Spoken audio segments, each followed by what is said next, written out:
Merci encore, Seigneur, Papa, et toute la voix de au nom de Jésus. Amen. Je laisse la parole à maman Anne. Shalom, shalom. Shalom. Je rends gloire à Dieu cet après-midi de nous avoir fait grâce d'être parmi les vivants pour nous rectifier davantage. Parce que nous sommes sur cette terre en pèlerinage, nous sommes de passage. Chacun est appelé à quitter cette terre d'un jour à l'autre. Mais le tout n'est pas de mourir. Le tout est de savoir où ira ton âme si la mort te surprend tout de suite.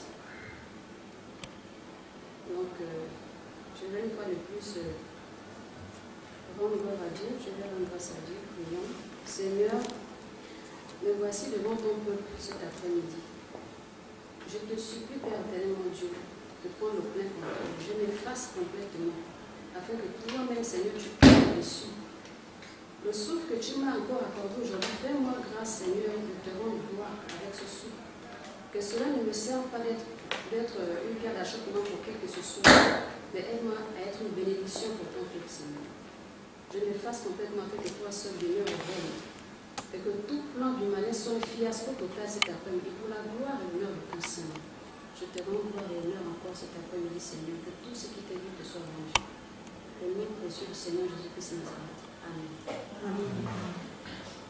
Donc, c'est bon, vous écoutez bien? Ou bien on doit... Un peu de volume. Donc, c'est toi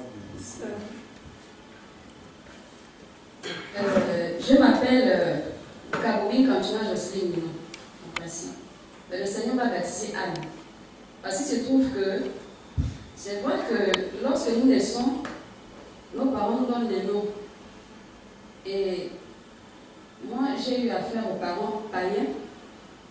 Mon père était dans une secte. Ma mère, elle était encore très très jeune, vraiment plus jeune de mon père, elle était vraiment très très jeune. Et elle menait la vie d'un ganga. Si bien que lorsqu'elle m'a mise au monde, le nom qu'elle m'a donné, elle a encore associé un autre deuxième, donc le nom de mon père, Nkaboubi, elle a associé un autre deuxième nom d'une personne que je n'ai jamais connue. Elle-même, elle n'a jamais connu cette personne, qui était Kantuna en question. Et Jocelyne et non, ce sont les pronoms que mon papa aussi avait prévus. Donc, pour le Seigneur, ces deux noms et prénoms ont eu des fortes répercussions dans ma vie. J'ai mené une vie très sale. Quand je dis très sale, c'est vraiment sale, devant le Seigneur. Donc, lorsqu'il m'a fait sortir de cette saleté, il m'a retiré de la boue, il m'a baptisé Anne.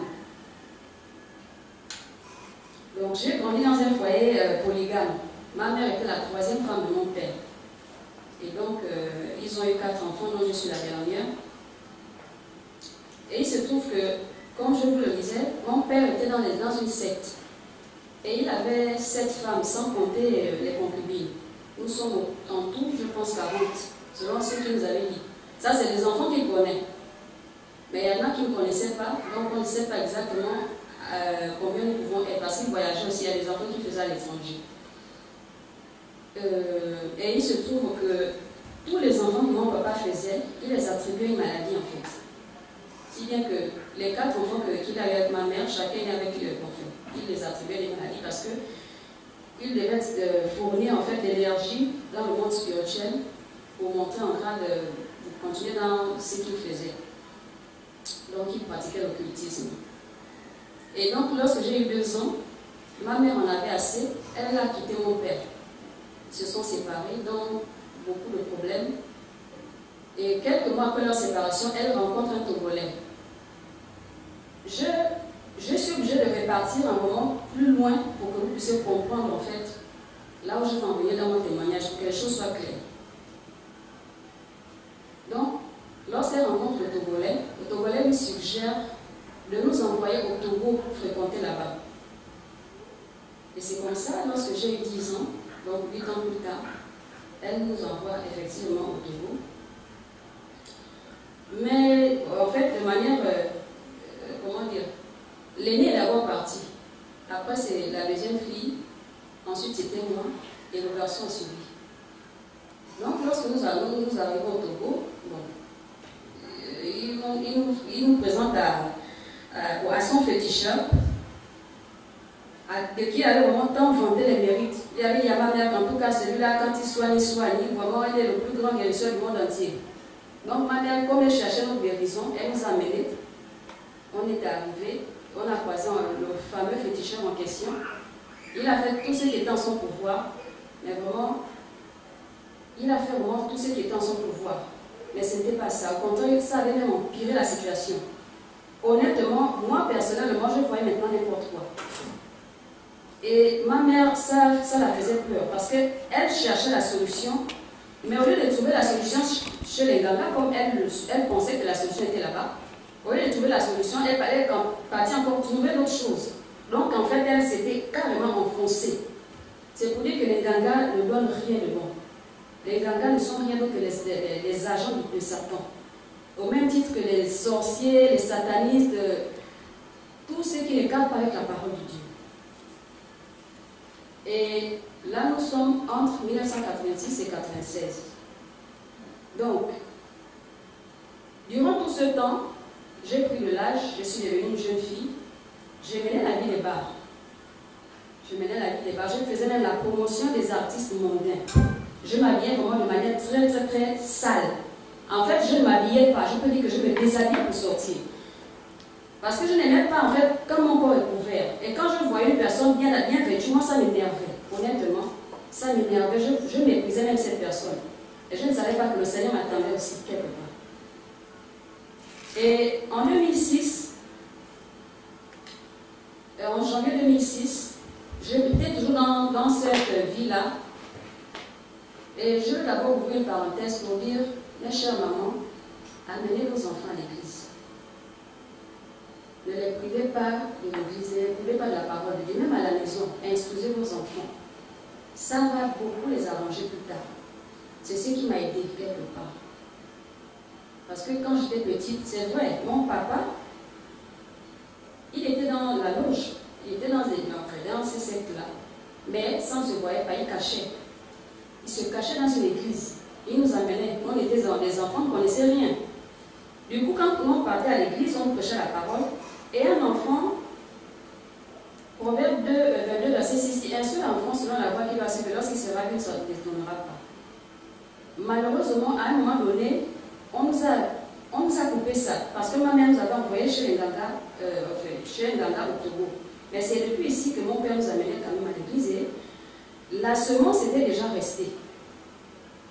Mais il se trouve que comme j'étais sortie de la présence de Dieu, je n'avais plus personne pour m'amener à l'église, j'étais encore enfant, donc j'ai grandi maintenant dans le désordre en fait. Je volais, je montais, je partais dans les boîtes de nuit, et quand j'arrive dans une boîte de nuit, personne ne doit danser plus que moi. Je devais danser jusqu'à ce moment où on me soulevait même comme ça là.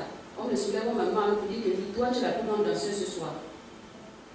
J'étais arrivée à ce début de désordre. Et quand il fallait boire, c'est vrai que moi je ne buvais pas beaucoup. Si je bois déjà une seule bouteille de bière, je suis foutue. pas me lever d'ici jusqu'à là-bas. Donc je panachais avec le jus. Mais la vie des boîtes de nuit, je l'amenais tranquillement, je forniquais bien.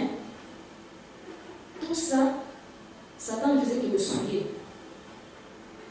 Et je menais par cette même occasion aussi, j'étais en fait, parce que après, tous mes aînés sont revenus au Gabon, je suis restée la seule au Togo.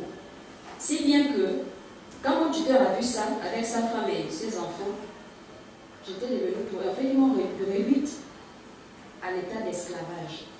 Donc, c'est moi qui faisais tout dans la maison. On était un peu de 15 dans la maison, et c'est moi qui faisais tout. Je dois me lever le matin, je vais chercher de l'eau, et pour trouver de l'eau, puisque l'eau pluie, on avait un puits dans la maison, c'est vrai, mais en saison sèche, l'eau tarissait, donc il fallait parcourir des longues distances, trouver de l'eau, ramener à la maison avant de faire toute activité. Et c'est comme ça que, en janvier 2006, il y a la copine de la première femme de mon tuteur qui vient d'évangéliser. Moi, je nourrissais déjà de la haine envers Dieu. Parce que j'en avais assez. Je ne pouvais plus. J'étais fatiguée en fait. Mais, je ne savais pas en fait que normalement le secours c'était Christ. Moi, je me disais que bon, en tout cas, bon, la vie va continuer comme ça. Et c'est comme ça qu'un jour, cette dame avait évangélisé. Je l'ai répondu, maman, avec tout le respect que je te dois. Toi et toi, Jésus, laissez-moi tranquille. Parce que là où il est assis sur son tour là-bas, il est tranquille, il n'a pas de problème. Moi, j'ai tous les problèmes du monde. Donc, toi, il ne me voit pas. S'il me voyait, il allait me faire sortir de cette situation. J'étais arrivée à ce stade, à avoir ce langage-là. Cette femme n'a pas baissé les bras. Elle a persisté. Et c'est comme ça qu'un jour, je dis, bon, tu me fatigues trop. Je n'en peux plus, tu me bouges en fait, tu me harcèles. Je vois ça maintenant comme un harcèlement. Ok, il n'y a pas de problème. Indique-moi ton église, je veux partir. Et c'est comme ça qu'elle m'invite, elle m'indique l'église, je pars. J'arrive, ils étaient en plein séminaire. Il devait être dans les 19 heures. Quand j'arrive, le séminaire se poursuit et tout, le pasteur est en train de prêcher. Il a prêché, automatiquement que j'arrive, il donne une parole de connaissance qui me concernait en fait. Mais moi, bon, puisqu'on était nombreux, je suis entrée, ça ne me regarde pas. Dieu ne m'a pas encore bien regardé, il ne me voit pas. De toute façon, il ne me voit pas. Le pasteur ne peut rien dire qui va me concerner. Parce que c'est le jour que Dieu va me voir qu'il dira quelque chose qui me concerne. Donc, pour le moment, comme il ne me voit pas là, moi je vais continuer, je vais quand même venir, je reste un peu, après je retourne à la maison. Mon cœur était fermé envers Dieu. Et c'est comme ça, le lendemain, je suis revenue. C'était un vendredi soir la première fois. Le samedi, je suis revenue, le séminaire se poursuivait. Quand je reviens le samedi, le pasteur était en train de faire le service de délivrance. Je raisonnais toujours comme ça, en train de murmurer dans mon cœur. Et c'est comme ça que, pendant le service de délivrance, je le voyais arriver. Après, je me suis cachée derrière les gens. Parce que le Saint-Esprit a fait en sorte qu'il passe par derrière. Et quand il passe par derrière, il me touche au niveau de ma tête. Je suis tombée, j'ai manifesté. Quand j'ai manifesté, il m'a fait la délivrance. Je me relève et c'est alors que je commence à voir en fait des esprits bizarres. Donc je ne comprenais rien. À ce moment-là, je ne comprenais encore rien. Quand je quitte, je rentre à la maison. Les mêmes démons que j'ai vus, qui étaient, enfin, les démons qui m'avaient quitté en fait, ils étaient au nombre de 4. Les mêmes démons que j'ai vus, qui étaient à côté de moi quand ils sont sortis de mon corps, je les revois devant le portail de ma maison. En réunion en fait. Ils étaient en train de se plaindre entre eux.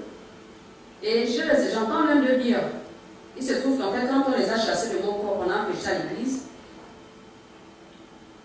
ils sont revenus en fait chez le tuteur. Parce que mon tuteur, c'était un ganga, c'était un féticheur. Il avait une chambre spéciale dans laquelle il y avait toutes sortes de on appelle ça comment? Tout ce que les gangas utilisent. Les pots, voilà, toutes sortes d'écritures. Voilà, merci, pasteur. Et c'est comme ça, j'entends un démon se plaindre du fait que quand ils sont revenus, trouver le ganga en question, le ganga les a menacés, que ce n'est pas chez moi. retournez dans la maison dans laquelle je vous ai dit d'habiter. Donc la maison en question, c'est moi, c'était moi la maison. Et c'est comme ça que j'étais devant la cour. J'avais peur de rentrer parce que je savais déjà ce qui m'attendait. Malgré ça, je suis rentrée. Quand je suis rentrée, il a commencé à me menacer, il m'engueulait. Je me suis énervée, mais je ne l'ai pas montré ça. Par respect, j'ai tourné, moi je suis partie. Donc dans la colère a ouvert une porte, les démons sont revenus. Et c'est comme ça que le dimanche, quand je vais à l'église, c'était la fatale. Pendant la prédication, j'ai encore manifesté. Et c'est alors que le pasteur dit, cet enfant a été esclavagé. Mais le monde est méchant. Le pasteur prophétise en disant que cet enfant est venu ici pour les études, mais malheureusement, comme le monde est méchant, la personne chez qui elle est venue l'a esclavagée, non seulement physiquement, mais spirituellement. Mais si cette fille-là donne vraiment sa vie au Seigneur, elle sera délivrée. Donc tout cela, ça m'a été rapporté après que j'ai fini de manifester quand il a prié pour moi. Après ça, mais l'église n'était pas dépouillée, je tiens à le préciser parce que ça c'est l'église dans laquelle la maman là m'avait invité à aller. Je partais. Mais l'église n'était pas dépouillée. Le pasteur avait déjà fait 3 fois l'expérience avec le Seigneur. Il était déjà mort, déclaré mort, 3 fois. Mais le Seigneur n'avait pas montré le département du dépouillement en fait en enfer. Il avait vu le département de différents types de péchés, mais pas pour le dépouillement. Et c'était très éloigné de là où j'habitais. Malgré ça, je partais quand je m'évertuais à m'y rendre. Donc, la première fois de mon tuteur, quand elle a vu que je m'adonnais, puisqu'elle était chrétienne, elle me couvrait auprès de son mari, parce que son mari est devenu chien et chat en fait, parce qu'il n'arrivait pas à me gérer. Du coup, il s'est dit, bon, s'il n'arrivait pas à me gérer, alors qu'avant c'était facile, donc il voit pour mon utilité, et il me laissait faire, en tout cas, il faisait tout ce qui était en son pouvoir pour me maltraiter. Il pouvait me laisser faire toute la journée, il pouvait m'exposer devant les gens, il m'humiliait, c'était des choses comme ça, il me menaçait. Et malgré tout ça, j'avais recommencé à... Je ne savais pas prier, mais les mots qui me venaient à cœur, c'est ce que je présentais au Seigneur. Et j'avais demandé au Seigneur de me faire là, parce que l'église était très loin. J'avais dit au Seigneur, s'il te plaît, fais-moi grâce, parce que c'est trop loin et s'il faut y aller tous les jours, ou alors même respecter les heures de culte, ce ne sera pas facile pour moi d'être régulière. Et moi, j'ai besoin d'être régulière parce que je vais être enseignée. Le Seigneur a touché le cœur de ce féticheur-là lui-même. Oui, Dieu est souverain. Le Seigneur a touché le cœur de ce féticheur-là lui-même. Il s'est souvenu qu'il avait son ami d'enfance au Ghana. Ils ont grandi ensemble. Mais c'est quand ils sont devenus adultes que leurs chemins se sont séparés parce que lui a choisi le chemin du fétichisme. Mais son ami avait choisi la voie du Seigneur. Il était devenu pasteur. Et un pasteur qui prêchait le dépouillement du corps, de l'âme et de l'esprit, que moi je ne connaissais même pas. Et c'est comme ça, un jour, il annonce à sa femme qu'il invite cet homme, ce pasteur, définitivement à s'installer au Togo. Non, loin de chez nous. Donc il me suffisait seulement de contourner la maison. Je suis déjà chez à l'église. C'était la cellule de prière, parce qu'on priait dans son salon. Et quand ce pasteur est venu, je ne partais plus de l'autre côté. Je m'arrêtais là. Je partais, je priais. Entre-temps, j'avais déjà pris mon baptême de l'autre côté. Le jour du baptême, chez le premier pasteur, l'église n'était pas dépouillée. Pendant qu'il me baptise, ses yeux s'ouvrent au même moment que mes yeux s'ouvrent aussi. En fait, on a vu la même vision au même moment. Qu'est-ce qui se passe? Déjà, quand il me baptise, je suis dans la fornication. Je tiens à le préciser. Prenons les choses du Seigneur au sérieux. Je suis dans la fornication. Je fornique avec un jeune homme, mais malgré ça, je dis que je prends l'engagement du baptême. Sans d'abord, au préalable, arranger ce côté-là. Couper les ponts définitivement pour me consacrer complètement au Seigneur. Donc, le jour du baptême, pendant qu'il me plonge dans l'eau, 2 anges descendent du ciel. Quand ils descendent, ils arrivent au niveau de la rivière dans laquelle le baptême se passait. Ils se placent, un à gauche et un à droite de moi. Donc je suis au milieu. Le pasteur au monde sont au milieu. Et au même moment que je les vois, le pasteur aussi les voit. Et après, il dit, il n'a pas voulu attirer l'attention, parce que j'étais la seule gabonaise. Tout le reste, c'était des Togolais. Il n'a pas voulu attirer l'attention, il ne voulait pas désigner qui. Mais il savait que je savais qui c'est. Je ne sais pas si on se comprend. Le pasteur savait en fait que je sais que c'est de moi dont il parlait. Et il dit ceci. De vous tous ici présents, on était au moins 10, une dizaine. De vous tous ici présents, le Seigneur a agréé le baptême de 2 personnes. Mais parmi les 2 personnes, il y a une personne que le Seigneur préfère. Son baptême, je n'ai jamais vu ça. C'est un baptême très fort. Au stade où le Seigneur a fait descendre 2 anges. Mais la personne doit arranger sa vie. Parce que tu vis dans la fornication. Et c'est un frein pour toi.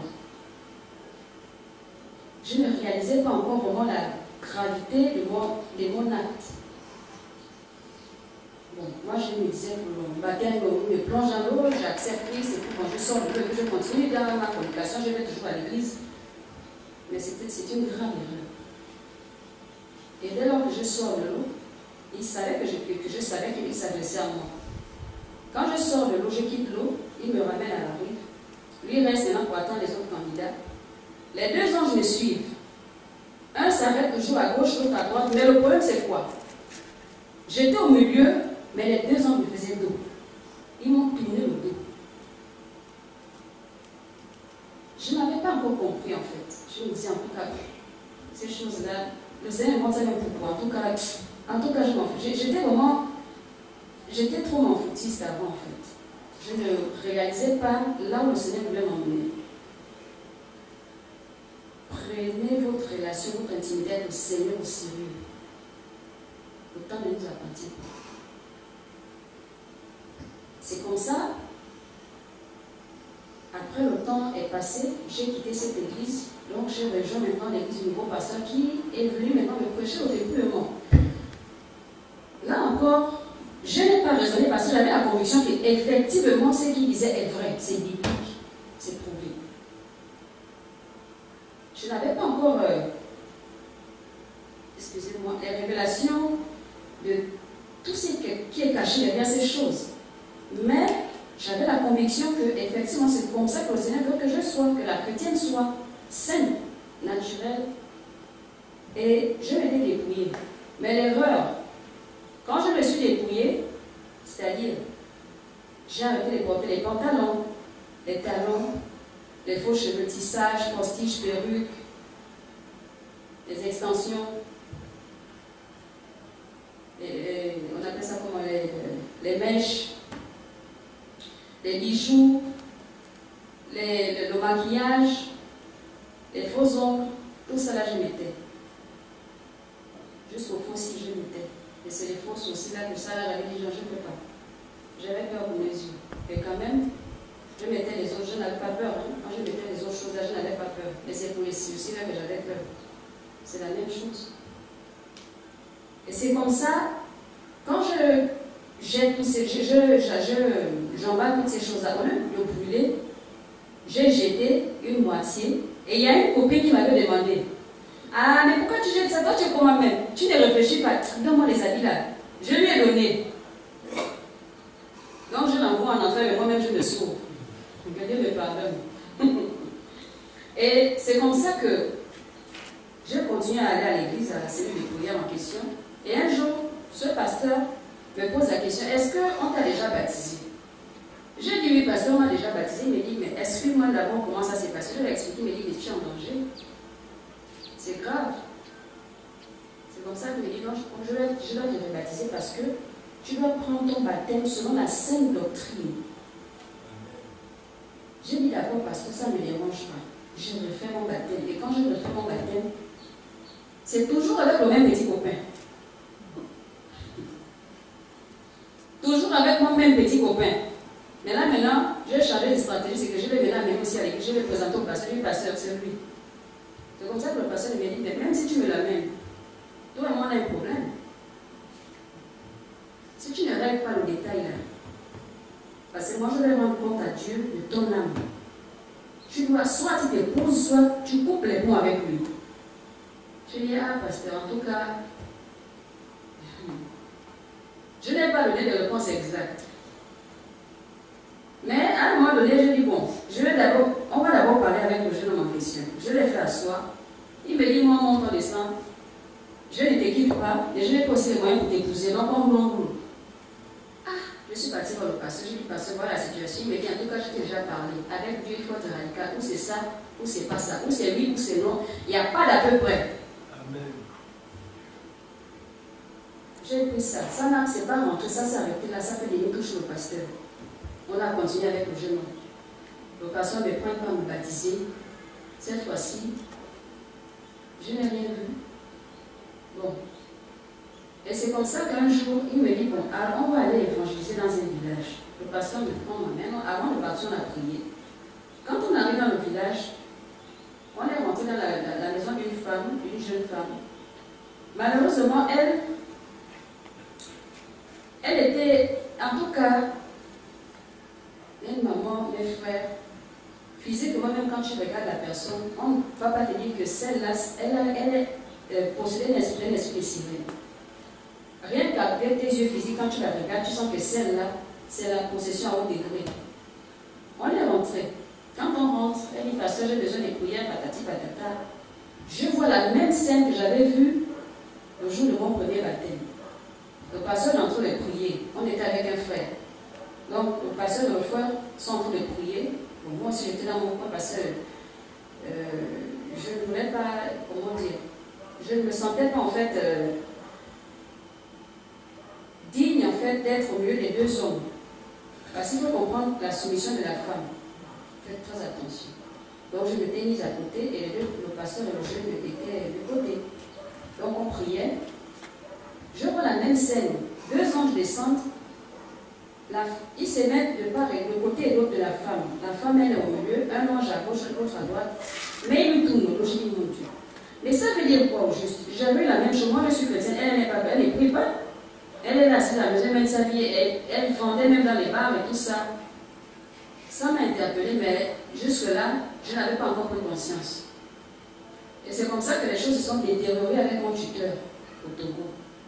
Au stade où, puisque j'étais seule, comme je vous l'avais dit, il y a un de mes, je peux dire en fait, on avait fait connaissance ici à travers mon grand frère. Du coup, comment dire, en tant que Gabonais vivant à l'étranger, voilà, donc on était dans une famille. Donc je l'avais présenté à mon tuteur comme étant mon cousin. Et c'est comme ça qu'il m'a annoncé, oh non, voilà, je dois voyager, je rentre sur le J'ai dit, mon Dieu, ah, tu es la seule famille qui me reste ici, mais que toi aussi tu rentres. Finalement, ça ne sert plus à rien. J'étais vraiment découragée.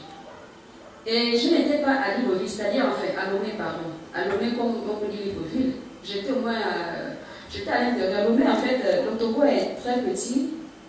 Et il fait 5 régions, que nous on appelle ici les provinces. Nous on a 9 provinces, mais eux ils ont 5 régions, tellement c'est petit en fait. Et donc j'étais dans la deuxième région, donc la région des... On appelle ça comment? Bon, la ville, on appelle la ville, c'est Palimé. J'ai oublié la région, le nom de la région. Donc en fait, c'est comme si tu quittes Libreville, donc l'est du R, tu te rends peut-être dans la deuxième province. C'était comme ça, mais on avait une distance de 120 km. Et c'est comme ça qu'il a fait ce voyage, a pu me dire ça, et il est reparti. Après, il m'a dit, bon, si tu as quelque chose une lettre à écrire, fais-le déjà, comme ça, demain quand je pars, je vais aller m'apprêter, puis prendre l'avion pour le lendemain. Je dis, d'accord, j'ai écrit la lettre, j'ai dit à ma mère. Dans cette lettre-là, j'ai dit à ma mère tout ce que j'ai traversé. Parce que mon tuteur était allé au stade où il voulait déjà m'épouser. C'est-à-dire qu'en fait, il voulait m'épouser, mettre dans sa maison et Satan est terrible. Je ne devais pas être là au milieu de vous ce soir. Si le Seigneur n'avait pas empêché ça. Parce que Satan sait. Il y a des choses que Satan sait que nous on ignore. Mais ce n'est pas que Dieu lui montre tout, non. Mais c'est parce qu'il a étudié l'homme. Il a étudié l'homme et quand par exemple quelqu'un doit naître, il regarde les étoiles. Chacun est avec une étoile, il regarde. Ah, donc il se met maintenant à chercher en fait ce que la personne va être demain. La mission à laquelle le Seigneur a assigné la personne, il cherche. Et quand il découvre la façon qui va t'attaquer, si tu n'es pas ferme, si tu n'as pas le Saint-Esprit, tu ne peux pas t'aimer. Donc en fait, il voulait déjà me dérouter du plan de Dieu en fait, prendre déjà de l'avance. Et c'est comme ça qu'il me harcelait déjà au stade où mes études avaient pris un coup. Quand j'ai vu comme ça, j'ai dit à mon petit copain que moi je ne peux pas. Je suis venue ici pour les études de toute façon. Maintenant, si tu veux que toi et moi continue, ma mère m'envoie l'argent. Je le billet. Je retourne d'abord au Gabon. Comme ça, toi maintenant, tu m'envoies l'argent du billet, je reviens. Là, quand je viens, je sais que c'est toi qui m'envoie l'argent du billet. Et on peut se marier. Parce que je ne peux pas continuer comme ça. Je suis venue pour les études, on s'est croisés. Ça ne veut pas dire que forcément on va continuer ensemble. Et j'ai une décision aussi à prendre parce que je veux vraiment servir le Seigneur, je veux maintenant être sérieuse. La persécution que mon tuteur m'occasionnait, c'était vraiment au sein où je n'en pouvais plus en fait. Ça m'avait rapproché du Seigneur. La persécution ne vient pas dans la vie d'un chrétien pour t'éloigner de Dieu, ce n'est pas possible. Même l'épreuve, ça ne vient pas dans ta vie pour t'éloigner de Dieu, ce n'est pas possible. Quand tu es éprouvé, mais quand tu traverses une persécution, demande au Saint-Esprit ce qui se passe, c'est la conduite à tenir. Et il va te guider, il va te montrer ce que tu dois faire, comment tu dois te comporter durant ce temps. Parce que la Bible dit que lorsque quelqu'un traverse une épreuve, le Seigneur ne peut pas aussi au moins en sortir. Et moi, ça m'avait rapproché du Seigneur. Du coup, j'avais maintenant des goûts pour cette vie de fornication, en fait. Et c'est comme ça que j'ai écrit une lettre à ma mère. J'ai dit, maman, je vais rentrer au Gabon. Je ne veux plus continuer mes études au Togo. Parce que je suis à instable, je ne peux plus. Je ne peux plus vivre là-bas comme ça. Non seulement je suis esclavagée, et de deux, je n'arrive même pas à me concentrer sur mes études, donc je ne peux pas. Pour couronner le tout, tonton veut m'épouser. C'est la phrase là qui a fait en sorte que ma mère a prêté même. Elle avait emprunté l'argent, m'a envoyé le billet. Mais pour sortir de là, c'était un combat. Pour quitter la ville, là, c'était un combat. Pour aller remonter à la capitale, prendre l'avion et revenir au Gabon. Tout ce temps-là, j'étais dépouillée. Je menais maintenant ma vie de sainteté, sans pour autant avoir une base. Mais au moins, je me focalisais sur ce que la Bible disait, du dépouillement. La femme doit être dépouillée des parures mondaines. Donc, lorsque j'arrive à Lomé, une semaine avant mon voyage, je ne partais plus à l'église, j'avais plus d'enseignement et j'étais une nouvelle convertie. Donc, qu'est-ce qui se passe? Je commence à réfléchir, mais en fait, quand je vais voyager, je portais quoi? Je vais même mettre quoi sur la tête? Je vais m'habiller comment? Satan est venu tranquillement. Faites attention à vos pensées. Et c'est comme ça que ma mère m'envoie l'argent. Je vais au marché. Je vais prendre une longue jupe. Je vais prendre un bouquet à la courte manche serré. Je m'en vais chez la coiffeuse à la veille de mon départ. Elle me fait le gel, elle tire bien les cheveux avec la postiche, tout. Elle me maquille et je suis tranquille. Depuis moi, j'ai jeté ça l'eau. Je suis repartie dans les parures de Jézabel. Et c'est comme ça, le lendemain, je prends l'avion, je viens au Gabon. Là, maintenant, je me suis dit, bon, c'était juste pour voyager. C'est pas sûr que Dieu va quand même me condamner pour ça. Mais en tout cas, j'ai pris ça, j'ai partagé.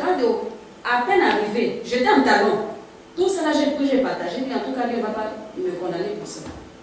J'ai partagé. Deuxième erreur. C'est comme ça que je me suis mise à chercher une église. Là où on prêche au dépouillement pour revenir au Seigneur, en fait, pour suivre, revenir sur la Sainte Doctrine. Nous sommes toujours en 2006. Mais je n'ai pas trouvé. J'entendais parler de la vie profonde, mais je ne savais pas où ça se situait. Mais après, j'ai senti un découragement. Je ne suis plus partie, j'ai dit en tout cas. Et c'est comme ça que ma mère me prend, elle m'amène dans une église à Glace, l'église universelle du royaume de Dieu. Les églises de prospérité. Elle m'amène là-bas. Quand je regarde tout le monde est habillé, en tout cas, je dis, si c'est ça, il n'y a pas de problème. Je suis repartie au marché, j'ai acheté mes pantalons, mes rouges à lèvres, tout ce que j'avais jeté. J'ai ramené ça, je suis repartie à mes parures. J'ai continué de parler en parure. Et je m'étais enfoncée. Avant, c'était quand même modéré. Mais j'étais arrivée à un stade où, c'est que quand je porte, si ma tenue est rose, tout ce que je dois coller sur le visage doit être rose. Je dois coller, c'est que je dois marier les couleurs de haut en bas. À un moment donné, j'ai dit à ma mère que moi je m'avais maintenant fait cheveux de feu, mais dit, essaye, si tu fais ça dans ma maison, je vais te montrer lequel moi je me chauffe. C'est ce qui m'avait arrêté. Parce qu'elle avait quand même aussi, on appelle ça comment, en tout cas l'autorité de mère. Et c'est ce qui m'avait arrêté. Après un bon matin, je me réveille, maman, je vais faire le pièce. Elle me dit, essaye. Essaye, vas-y seulement. Je pense que tu vas t'arrêter seulement depuis là-bas, tu vas me rentrer dans ma maison. Et heureusement qu'elle mettait ces barrières-là. Mais malheureusement, en ce qui concerne l'habillement, elle n'avait pas le contrôle sur moi. Ce qui fait que c'est les bouts de tissu. Si je portais un haut, ça doit seulement me cacher les seins. Ici, là, c'est dehors. Le ventre, les dos, tout est dehors. Et c'est les culottes ou bien les petites jupes. Je peux dire que ça, c'est les bouts de tissu. Les culottes, c'est que vraiment, j'étais très impudique. C'était pas possible. Il fallait vraiment que le Seigneur me sorte de là. Et c'est comme ça, je continue dans cette parure. Et dans l'église dans laquelle ma mère m'a amenée, je ne sentais pas en fait la vie. Parce que j'avais perdu en fait, comment dire, non seulement j'avais perdu les repères, je sentais en fait que j'avais perdu les repères et j'avais perdu aussi la vie en fait. Et j'ai parcouru plus de 15 églises. C'était le même message, prospérité, guérison, miracle. Et du coup, je ne sentais plus en moi la vie. Et 10 ans se sont écoulés, de 2006 à 2016. J'étais dans mon lieu de travail un jour, comme ça, en 2016, à Bata, en ville. Donc j'étais sur Facebook, en fait, en train de regarder un peu. Je naviguais sur Facebook. Et c'est comme ça que je tombe sur un long message d'un prophète nommé Elmax Laprofa, qui prêchait sur le dépouillement. Je me suis dit, mais voilà ce que je cherchais. Et je sentis en fait, vous voyez un peu quand, dans les garages, quand les garagistes versent par exemple de l'eau sur un moteur qui chauffe, la façon dont le moteur réagit. C'est ce que j'ai ressenti en moi en fait. Donc j'avais vraiment soif du Seigneur, j'avais soif vraiment du Saint-Esprit, j'avais cette soif-là. Et quand je suis tombée sur ce message, j'ai senti en fait que c'est ce que je cherchais. Et c'est comme ça que j'ai contacté le prophète en question et j'ai commencé à fréquenter son assemblée. C'était une cellule de prière aussi. Et c'est lui qui m'a appris certaines bases sur le dépouillement. Mais quand on dit par exemple se dépouiller, qu'est-ce que se dépouiller veut dire? Se dépouiller signifie perdre, se démunir, muer, renoncer. Mais renoncer à quoi? Se dépouiller de quoi?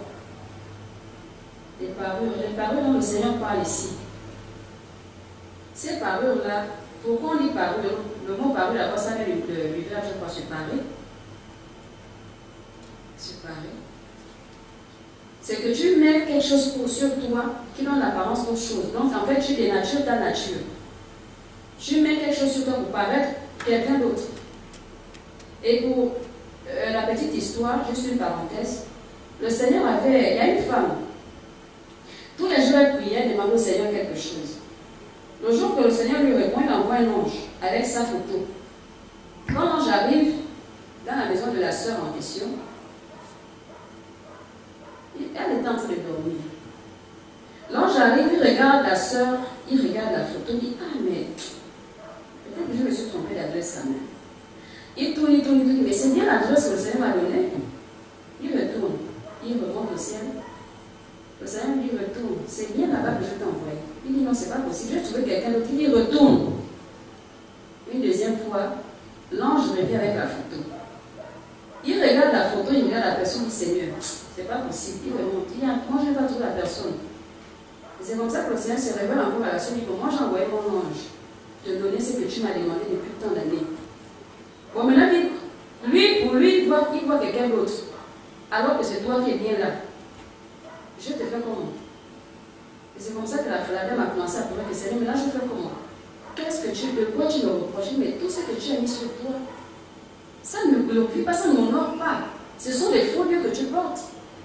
Et ça te donne une autre nature. Ça te donne une nature de ce que tu n'es pas.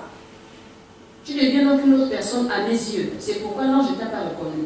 Parce qu'elle avait des faux cheveux, elle avait du maquillage et tout ce que vous connaissez. Et c'est comme ça que j'ai continué donc à persévérer dans la petite cellule de prière. Et un jour, le Seigneur me dit, je veux désormais te voir dépouiller. Je dis, mon Seigneur, c'est vrai que le prophète là m'enseigne les bases du dépouillement, mais je veux que tu me dises exactement de quoi je dois me dépouiller.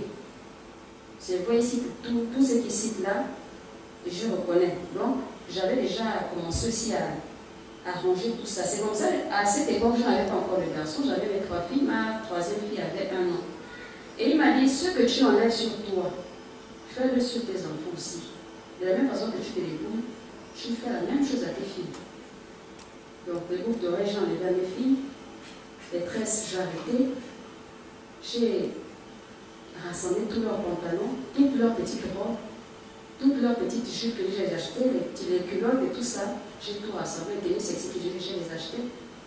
Plus ceux que moi aussi j'ai acheté pour moi-même. Et mon mari ici présent m'a acheté des bijoux, des maquillages et tout ça, les faux cheveux, il m'en achetait. Tout ça, j'ai tout rassemblé. Après, j'ai demandé, c'est s'il y a encore autre chose. Il m'a dit, pour le moment, c'est ça. Et il m'a donné Deutéronome 13. C'est comme ça qu'il m'a dit, va brûler, tu brûles tout. Et j'ai tout brûlé. Le jour que je devais brûler, d'abord, quand le Seigneur m'a dit ça, je suis venue vers le pasteur, je lui ai dit, ah, voilà la situation. Le pasteur lui prêchait aussi la prospérité. Je vous assure que c'est la première personne qui m'a combattu. Il est assis. La première personne qui s'est levée contre moi, qui m'a persécuté, c'est mon propre mari. Mais ça ne m'a pas arrêté. J'ai dit une fois n'est pas 2 fois. Je suis tombée une fois. J'ai fait 10 ans. Ce n'est pas donné à tout le monde. Je pouvais me retirer à n'importe quel moment. Je finissais en enfer tranquillement, sans embouteillage. Mais si durant ces 10 ans, il m'a préservé, qu'il me fait encore la grâce de revenir à lui à nouveau, je ne vois pas pourquoi je vais laisser quelqu'un ou quoi que ce soit m'en empêcher. J'étais vraiment déterminée. Et c'est comme ça que j'ai rassemblé tout. J'avais attendu parce que c'était vraiment... C'était chaud dans la maison. À un moment donné, quand il a vu que je ne mettais plus toutes ces choses-là, vraiment il était tendu. Moi je t'achète des talons, je t'achète ceci, tu ne portes pas. Fais-toi belle. J'ai dit seulement que le Seigneur intervient. J'ai prié, mais j'ai dit, Seigneur, si tu n'interviens pas, je ne peux pas supporter cette persécution encore longtemps. Et c'est comme ça, j'ai attendu, le jour que je devais prier, j'ai attendu, j'ai calculé parce qu'il devait sortir ce jour-là. Donc j'ai attendu qu'il sorte. Dès qu'il est sorti, je me suis précipitée derrière la maison, je commençais à vite brûler les choses, je vous assistais beaucoup. Je suis restée avec 3 jupes, non, une longue jupe et 3 robes. J'avais peut-être 2 t-shirts. Donc je portais ça, en même temps je porte ça à la maison, je sors aussi avec, c'était comme ça. Je dis même s'il faut suivre le Seigneur avec une seule tenue, je vais jusqu'au bout. Et entre-temps, on fréquentait une église. Déjà j'avais arrêté d'aller là où il partait, parce que je ne voulais plus boire de l'eau sale en fait. La parole de Dieu, c'est la sainte doctrine, c'est de l'eau propre, l'eau pure. C'est celle-là qui nous sanctifie, qui nous purifie, qui nous rend vraiment sans tâche devant le Seigneur. Mais s'il faut se purifier chez toi, après tu peux boire de l'eau sale, ça ne servira, ça ne sert à rien. C'est comme si tu n'as rien fait. Du coup, j'avais pris le recul, j'ai dit, bon, moi je ne pars plus là-bas. Et il me persécutait. Il me persécutait beaucoup. À chaque fois, quand on, oh non, je disais non, j'ai 20 ans, j'ai quelque chose, ah, Seigneur, je ne me sens pas bien. Même si tu ne te sens pas bien, non. Ah. C'était fort. c'est comme ça qu'un jour, un de ses oncles l'a appelé pour aller intervenir de son côté là-bas, parce qu'il avait une église. Et à ce stade-là, lui, il était déjà revenu, en fait, le Seigneur s'était déjà révélé à lui. Il avait déjà commencé à prêcher la sainte doctrine. Donc, quand on est arrivé dans cette église-là, vraiment, soyons sincères. Quand on vient vers le Seigneur, soyons sincères. Évitons d'avoir le visage, ou je ne sais pas comment on appelle ça même. Ne venons pas vers le Seigneur avec un air hypocrite parce qu'on se fait du mal à nous-mêmes. On se fait du mal à nous-mêmes, soyons sincères. Quand on arrive dans cette église, c'est vraiment le désordre.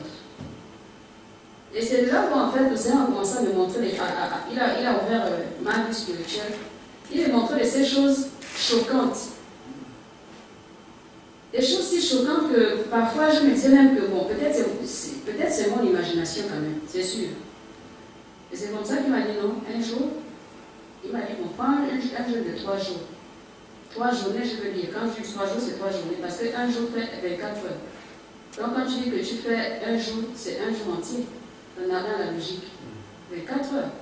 Mais normalement, les jeûnes que nous faisons généralement sont les jeûnes partiels des journées en fait. Donc il m'a dit, prends 3 journées de jeûne, de 6h à 18h. Demi-journée, je veux dire. Et j'ai pris 7 ans de jeûne. Le premier jour, il s'est passé. C'était le mercredi. Donc c'était mercredi, jeudi, vendredi. Le deuxième jour, à 21h, pendant que je suis en train de prier, à un moment donné, je vois le Seigneur arriver au milieu de 2 anges. Et automatiquement, quand ils atterrissent dans ma chambre, il avait un vase en fait en or. Il y avait de l'huile et il a commencé à me prendre avec cette huile-là en proclamant des paroles. Malheureusement, je n'ai pas noté. Et en fait, il me consacrait en un mot. C'est de là qu'il a commencé donc à comment dire? En fait, la dimension de ma vision spirituelle avait pris une autre tournure. Du coup, même quand on était dans l'église de l'oncle du pasteur, il y a des choses qu'il me montrait. À un moment donné, il y avait des combats spirituels en fait. Donc pendant la prière, ce qui se passe, c'est que en fait, quand on vient dans la présence de Dieu, l'église, je veux dire, si ton cœur n'est pas disposé, et que quand tu viens, si tu viens avec peut-être une mauvaise intention, ceux qui viennent avec de bonnes intentions, quand le Seigneur vient intervenir par rapport aux prières que vous adressez, tu as une porte ouverte. Et il est très très très probable que quand le Seigneur, pendant qu'il est en train de purifier les autres, toi tu peux écouter. Parce que tu laisses les portes ouvertes en toi. Tu veux pas, si tu ne mets pas la sincérité devant, quand tu sors, au lieu de sortir de l'église justifié, tu sors jugé. Donc, c'est très sérieux. Et c'est alors que, pendant qu'on était dans ces services, malheureusement, puisque lui-même aussi n'a pas adhéré au message de la sainteté, vers les dernières nouvelles, les dernières révélations, ce que le Seigneur va nous montrer, c'est que les mains de cet homme sont souillées au point d'avoir du sang partout. Donc il avait du sang sur ses mains. Pourquoi? Parce que justement, il ne conduit pas les âmes du Seigneur. Il les conduit en enfer. Si bien que, pendant qu'il est en train de prêcher, donc il avait les mains comme ça, et il y avait du sang sur ses mains. Le Seigneur le jugeait coupable. Et c'est alors que, la dernière fois quand on a mis pied là-bas, le Seigneur nous a dit, sortez et ne revenez plus jamais. C'est comme ça qu'on a quitté ce lieu. On se réunissait donc avec les frères. Le frère, il s'appelle le frère Boris. C'est avec lui qu'on se réunissait. Donc on avait commencé à se réunir avec ce frère-là. Pendant ce laps de temps, ma mère suit les cours de théologie. Et en 2015, on la consacre pasteur. Quand on la consacre pasteur, elle tourne ses yeux sur moi. Elle me dit, ma fille, toi tu dois venir prier dans mon église. Je dis, maman, excuse-moi. Le Seigneur n'approuve pas. Et c'est comme ça qu'elle a commencé à me persécuter aussi de son côté. Et à ce stade-là, le pasteur avait perdu son emploi et on était ses voisins en fait, les voisins de ma mère. C'est comme ça qu'un jour,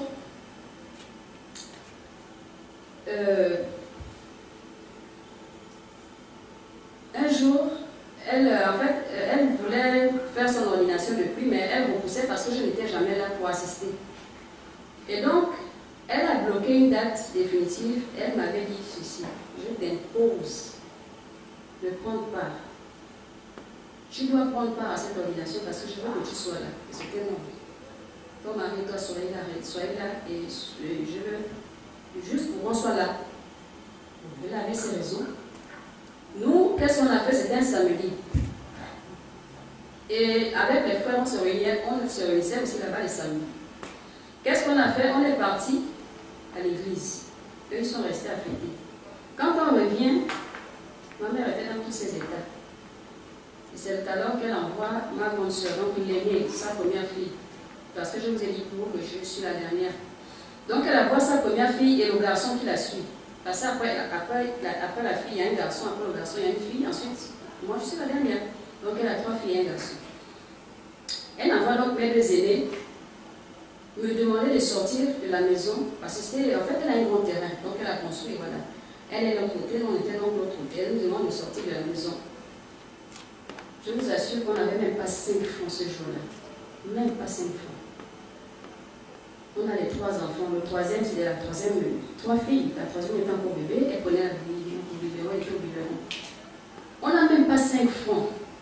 Quand elle nous met dehors, avec mon grand frère et ma grande soeur. Déjà, celle que je suis, elle est partie vivre au Togo déjà, c'est là presque 6 ans. Elle n'était pas là. Quand ma mère nous met dehors, on n'a même pas 5 francs. Et c'est comme ça que j'ai me Seigneur que là quand même c'est trop. Je vais de persécution en persécution, c'est vrai que tu interviens, tu agis. Mais là, ça c'est quel catégorie de persécution qui dépasse, ça me dépasse, vraiment ça dépasse mon entendement. C'est pas possible. Je veux vraiment savoir si la sainte doctrine là c'est toi ou pas. Parce que vraiment, je sais pas que je me suis engagée, hein, mais si tu ne me parles pas, je retourne à mes paroles. Mais toi aussi, demain, si je ne me demande pas les comptes, c'est comme ça que j'avais parlé au Seigneur. J'étais vraiment à bout. On est quitté, on est allé vivre dans une maison. Donc le frère avec qui on se réunissait, le pasteur Maurice, il n'avait pas grand chose sur lui. Il nous avait loué une chambre avec le pasteur et les enfants. On était partis, mais vraiment, c'était, en tout cas, c'était déjà l'endroit était vraiment insalubre.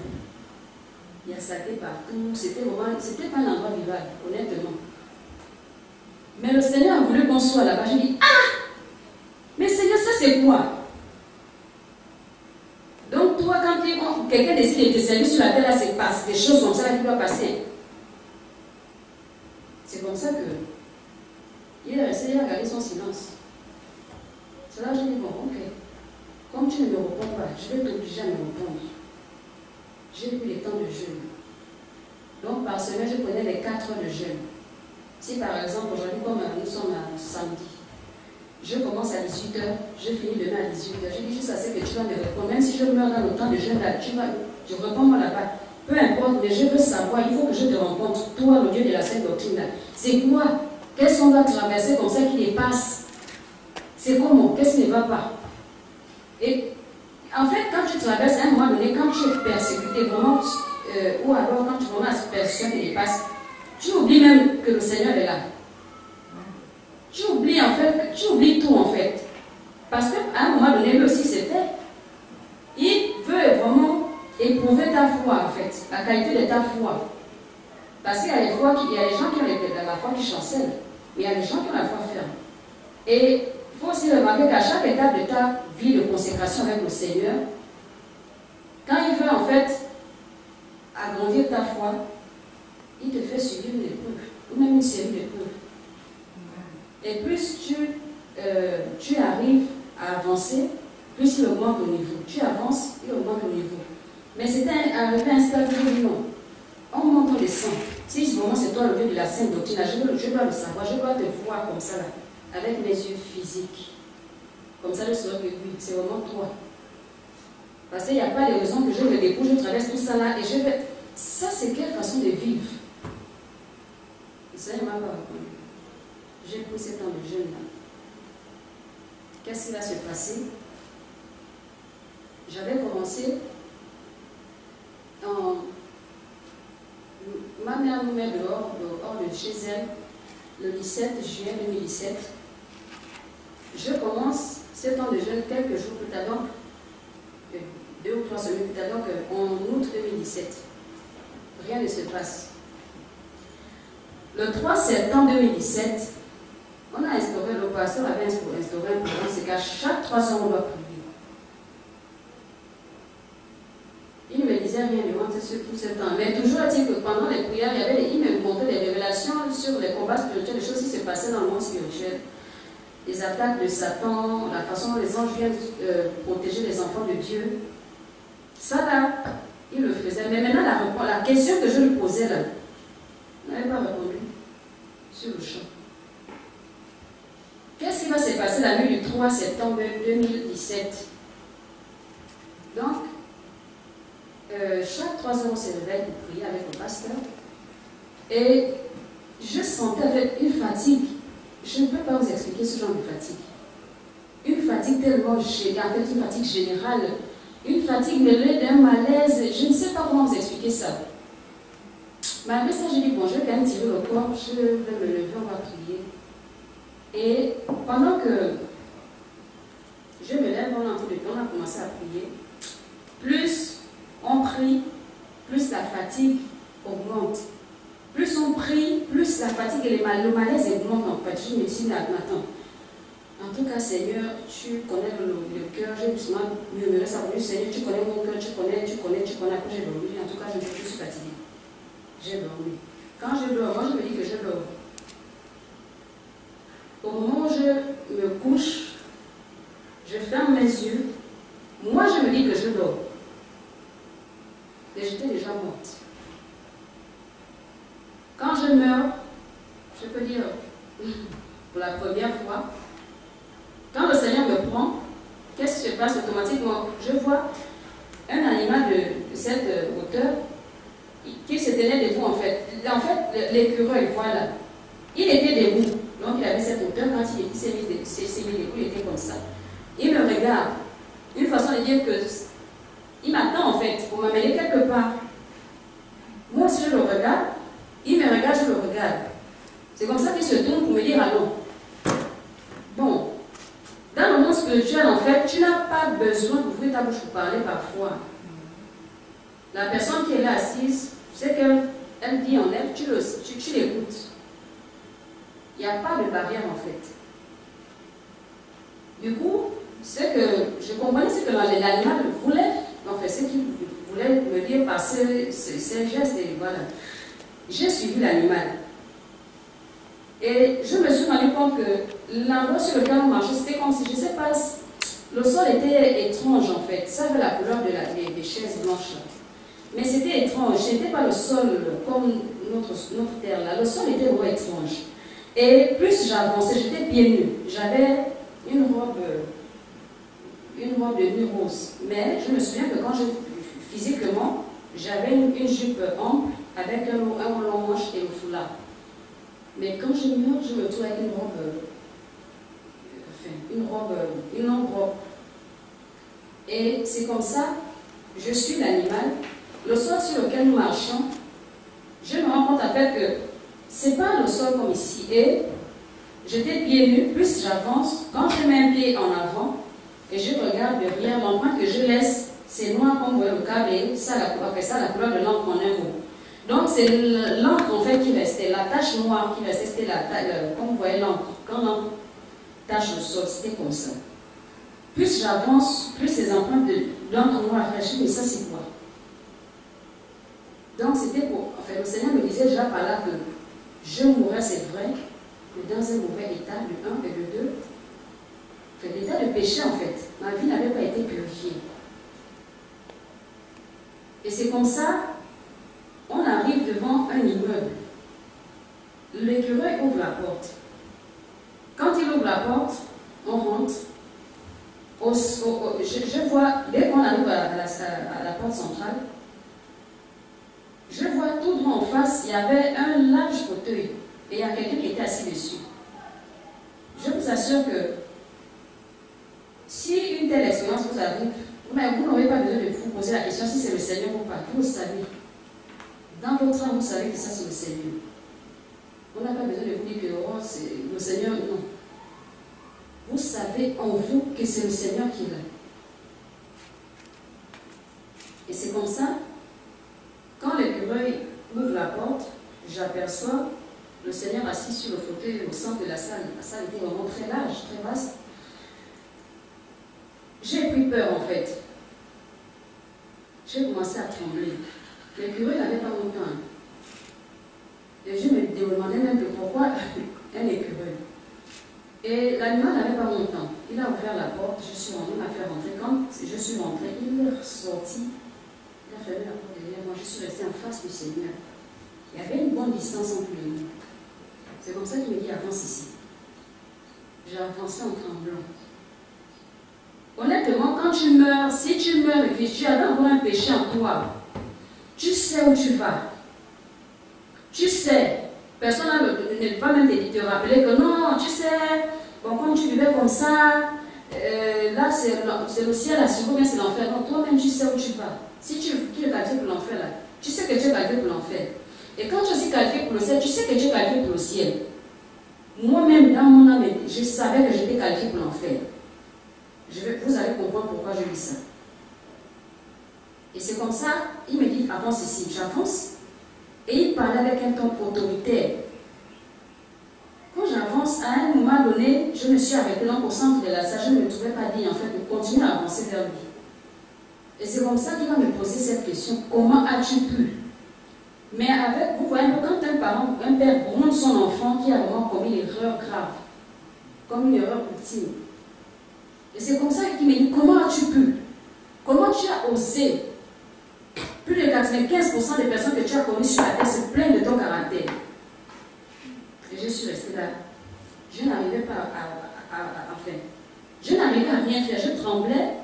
Et automatiquement, qu'il se met à parler, je vous assure, vous allez m'excuser de l'expression. Mon slip descend et ma robe monte. En fait, c'est comme si quelqu'un tirait la robe par le haut et le sous-vêtement par le bas, en fait, pour me dénuder. Donc pendant qu'il parlait, c'est la scène qui se passait. Donc du coup, je me suis dit, ah, mais qu'est-ce qui se passe? J'étais confuse, je paniquais, je me suis mise à pleurer. Comme un bébé. Je me suis dit, mais qu'est-ce qui se passe? Qu'est-ce qui se passe? Mais le Seigneur que j'étais censé appeler au secours, il est là, c'est lui qui me fait des reproches. Je n'ai pas appelé qui? Et c'est comme ça que je me suis mise à pleurer. Je suis perdue. Je suis perdue, je suis confuse. Pendant tout ce temps, le pasteur est toujours en train de prier. Il ne se rend même pas compte de ce qui se passe. Pour lui, il s'est dit que, bon, en tout cas, la fatigue l'a prise, elle est en train de dormir. J'étais déjà partie. Et c'est comme ça, il va me dire, je vais te renvoyer sur la terre. Mais pour aller m'arranger ce que tu as dérangé, tu vas aller m'arranger ça. Là, je n'ai même plus la longue couche que je faisais pour dire que, oh non, montre-moi si maman c'est toi la sainte doctrine. Je n'ai plus le courage là. Maintenant qu'il est en face de moi, parle. Je n'ai plus la force de parler. Et c'est comme ça, automatiquement qu'il a dit ça, la force qui voulait me dénuder a cessé. Donc, le sous-vêtement s'est arrivé à la place, la robe aussi a descendu. J'étais toujours en train de pleurer dans la honte, la confusion. J'étais vraiment indigne. Je me sentais indigne en fait. Et pendant que je continue de pleurer, après je dis en tout cas, je me jette alors, je n'ai pas le choix. Il y a que toi qui peux m'aider. Je l'appelais maintenant que celui-là, pitié, aide miséricorde. Et c'est comme ça, il se lève et il allons en enfer.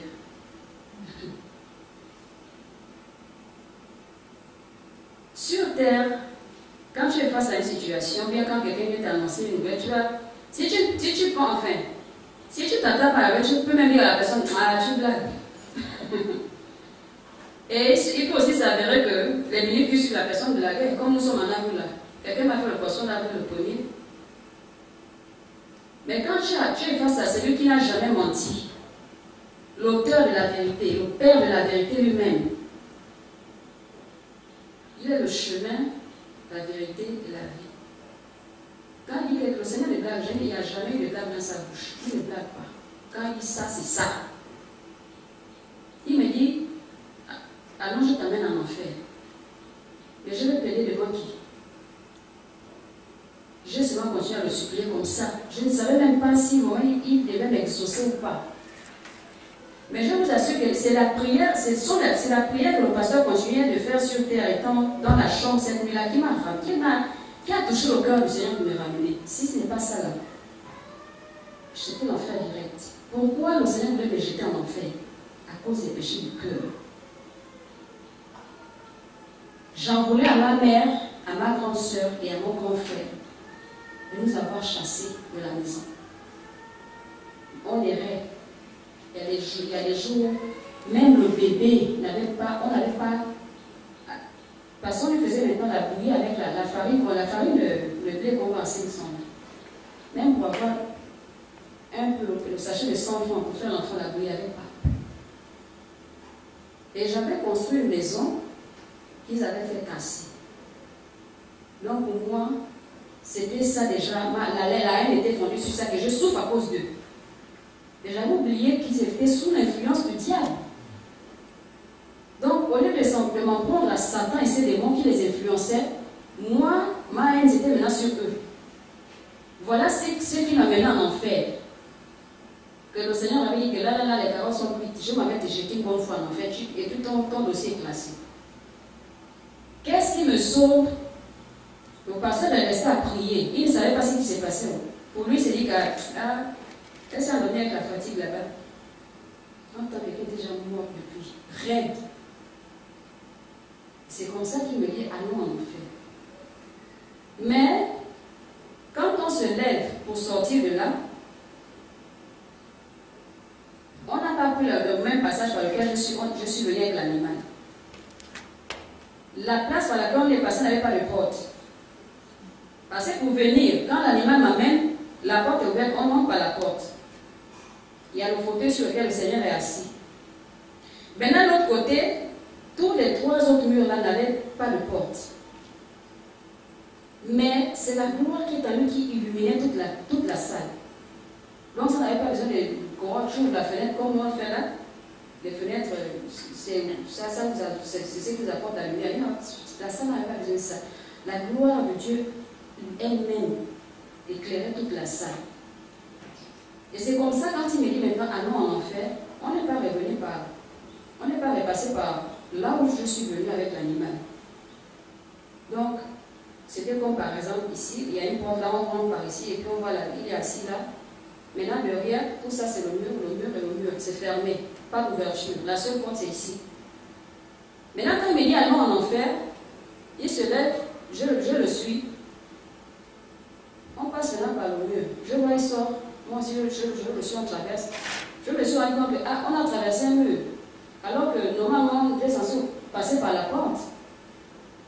Tout ça, en fait, je suis titanisée de un. Et de deux, je suis dans la panique. Je suis dans un désespoir qui n'a pas de nom. Du coup, je n'ai même pas le flacon se poser la question, Seigneur, qu'est-ce qui se passe? Et c'est comme ça que, pendant qu'on est en train de marcher, il faisait nuit. Il me dit, bon, suis-moi. Et c'est là où il me fait grâce. Il me ramène dans ma chambre.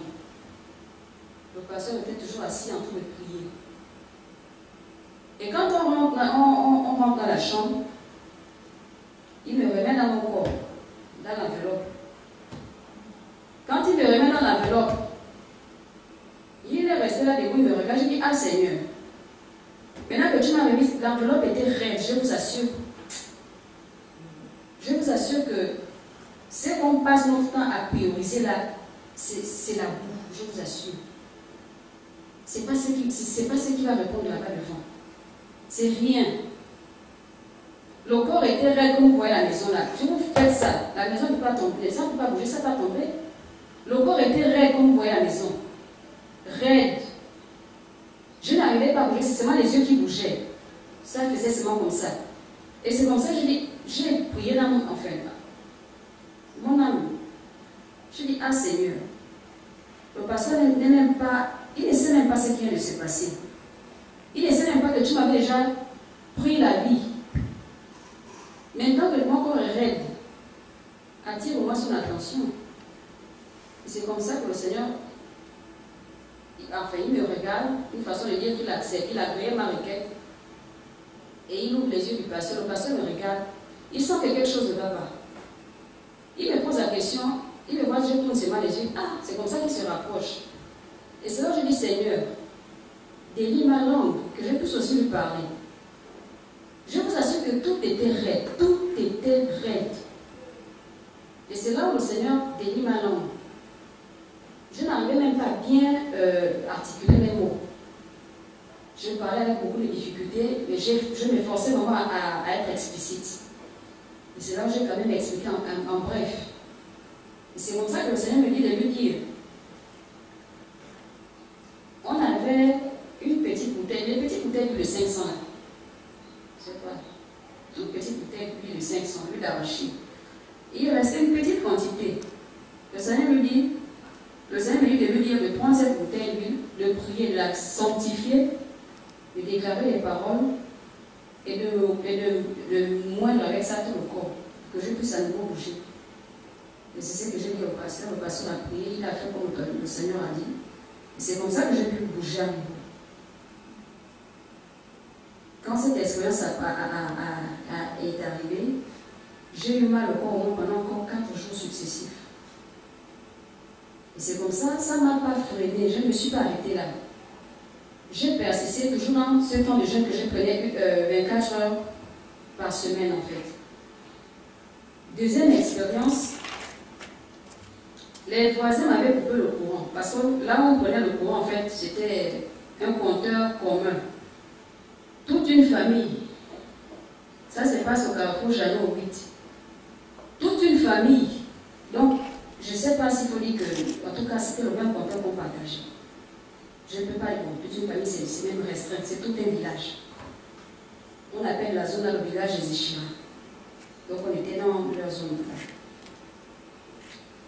Satan m'a tellement persécuté, il va jusqu'à toucher, rentrer dans le cœur du responsable du courant. Il vient débrancher mon câble. J'ai dit même dans le noir, Seigneur, je vais continuer à te chercher. Et c'est comme ça que j'ai persisté. Je priais toujours, je cherchais toujours la face. Il faut que tu te révèles à moi. Je veux comprendre en fait les réalités cachées derrière les paroles. Je veux que Dieu aille nous débrouiller, mais moi je veux avoir mon propre témoignage. Parce que si par exemple tu quittes, tu viens dire à quelqu'un, aujourd'hui les gens, il y a l'apostasie a tellement rempli l'église que l'incrédulité bat son plein. Maintenant quand tu me dis que bon, je me découvre, que je me découvre, maintenant je vais prendre, c'est vrai, je vais prendre la Bible, je vais aller chez la soeur, ah le Seigneur a dit ceci, 1 Timothée 2, 9, 1 Pierre 3, 3, je commence à citer. La personne a dit, ah c'est vrai, mais c'est là le Seigneur parlait aux Corinthiens, comment on entend ça aujourd'hui? Quand tu parles à quelqu'un du découvement, en tout cas l'apôtre Paul s'adresse aux Corinthiens, ah bon? Donc si l'apôtre Paul s'adresse aux Corinthiens, là donc Genèse aussi te considère, Genèse, Apocalypse, prends tout. Tu mets dans ta tête que bon, ça s'adressait donc à Abraham et sa famille. C'est pour les Israélites. Tu laisses, tu vas donc te créer tes propres dieux, tu vas suivre, et puis tu sauras dans quel paradis tu vas aller rester. Et c'est comme ça que je dis, Seigneur, moi je vais avoir mon propre témoignage. Comme ça, moi quand tu m'envoies, je saurai quoi dire. Et c'est comme ça que je dis au Seigneur, je veux que tu te révèles à moi. Parce que Satan a beaucoup d'enfants sur terre. Et quand ils se réunissent, ils font leurs incantations, Satan apparaît, il leur donne des instructions, ils voient Satan en face. Mais nous les chrétiens, quand on se réunit, on prie une fois, 2 fois, pour moi, on se sépare. Ni vu ni connu. Mais finalement, on prie qui? Alors que la Bible dit bien que tu es vivant. Il faut que je vois vraiment ton vivant là, je veux voir ça. Je ne veux pas, moi je ne veux pas être ce genre de chrétien là, où on se réunit seulement là, on prie, oh le Seigneur m'a dit, et puis même si tu as fini de lire là, quelqu'un prophétise et puis c'est fini, on se sépare. Ça là je ne veux pas. C'est comme ça que la mort rentre dans les églises. Je dis, Seigneur, moi je veux te voir, révèle-toi à moi.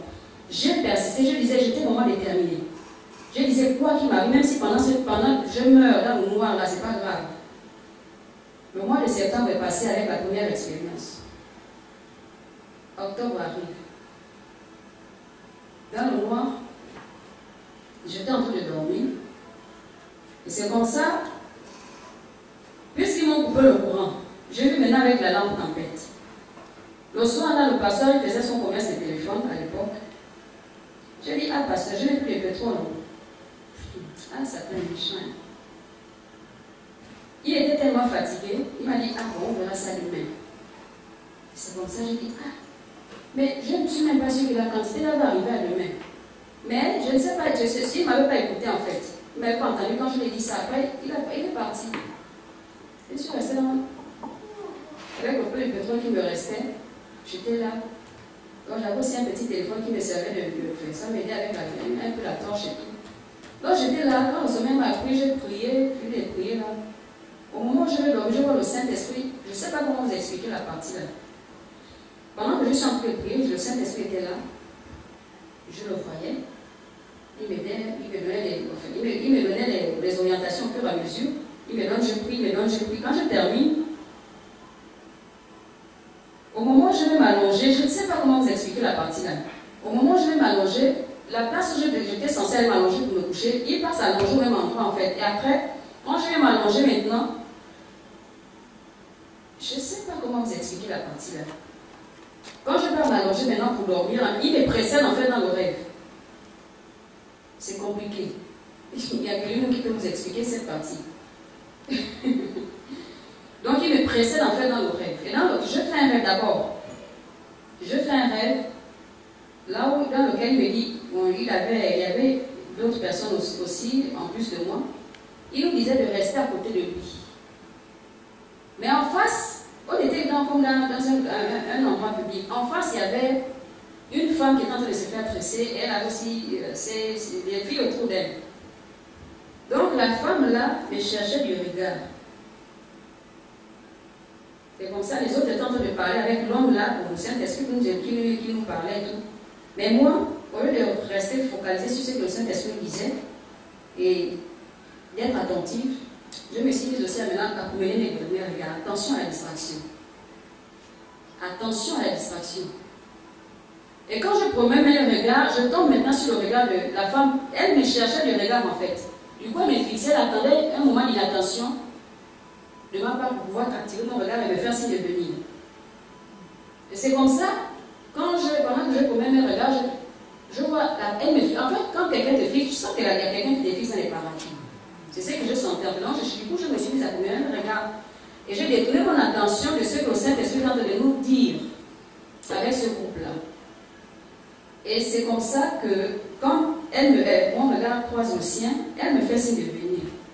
Et c'est là où je demandais à l'homme, je lui ai dit, on m'appelle là, est-ce que je peux partir? Il m'a seulement regardé, une façon de me dire que je t'ai déjà donné des instructions. Si tu veux partir, c'est ton choix, tu restes, c'est ton choix. Je ne te force pas. Mais je t'ai déjà parlé. Bon, moi je n'ai pas voulu prendre ça, enfin je n'ai pas... Je joue à la têtue, je suis quittée, je suis partie. Donc quand je quitte, je me rends compte que on était même dans un cercle